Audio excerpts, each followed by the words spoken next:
Carpal tunnel syndrome is a very common condition of the wrist and forearm that affects over 3 million Americans every year. It is brought on by many factors, but most significantly, age and excessive use of the wrist and fingers. As we age and use our hands for everyday tasks, the muscles around the carpal tunnel region begin to stiffen. This then forces the tendons to put pressure on the nerves stored in the carpal tunnel. This causes pain, numbness, and tingling sensations in the hand that can last for days, weeks, or even months. Carpal tunnel syndrome will often get better with rest, but for those who work excessively with their hands, it is a chronic condition that will never go away. Especially in cases of elderly people, carpal tunnel syndrome will last the rest of their lives unless some form of treatment is taken.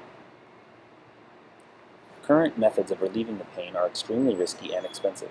Carpal tunnel relief surgery is a common solution for severe symptoms but only has a 43% success rate, and if the surgery is successful, the patient must then have consecutive surgeries to remove scar tissue built up from previous surgeries.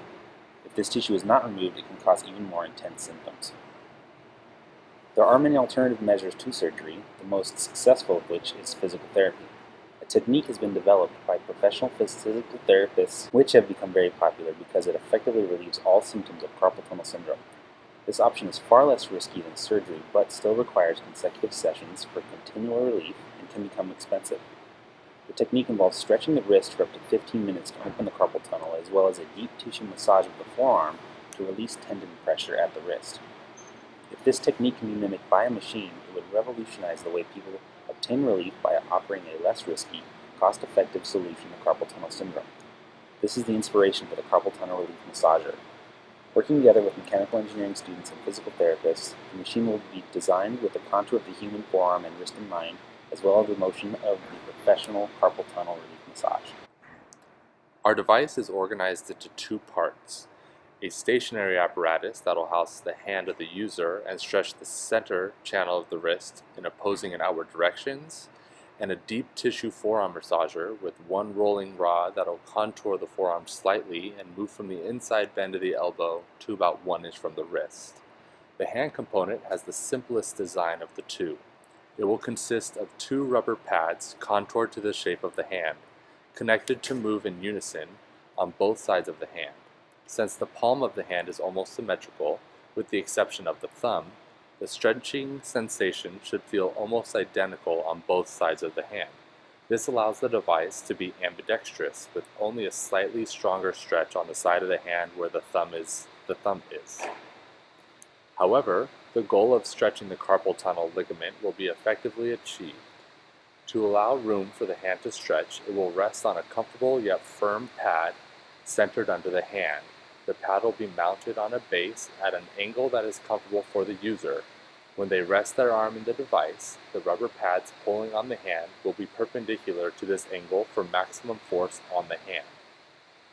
The rubber pads for the palm will be mounted with a steel bracket that will go under the platform where the hand is resting. The center of the bracket will be bolted to a lead screw connected to a stepper motor. There will be a load cell bar between the lead screw and bracket to measure the proper force exerted by the motor so as not to hurt the client. As the motor rotates, it will exert force down, pulling the rubber pads to the hand and stopping once it reaches the proper pressure. The exact pressure can be modified up to 20 pounds.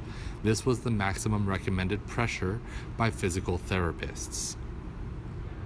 The arm component of the design will consist of several subcomponents. First, it will be the base on which a user will place their arm, as well as the housing for the electrical components. It will be made of aluminum on all sides except one. The remaining side will be made of plexiglass to show the inner workings of the device. It will also have a comfortable yet firm pad on top that slightly contours the arm and will connect to the angled base of the hand component. Second, it will have a frame over the length of the arm that will be mounted to the base which supports the massaging unit of the device. A stepper motor will be attached to the end of the frame with an 11-inch lead screw to guide a large guide bracket. This will control the movement of the unit as it rolls up and down the forearm. The guide bracket will have a hole on each side of the lead screw to help guide it along the frame. Lastly, the massaging unit will consist of a 3-inch roller connected on both ends to a steel bracket. This bracket will be mounted inside the larger guide bracket with rails to allow the smaller bracket, along with the roller, to move up and down. Through the top of both brackets will be the lead screw of another stepper motor. This motor will be mounted to the top of the guide bracket and will move with the unit forward and back. Between both brackets, attached to the lead screw, will be another load cell to measure pressure on the forearm.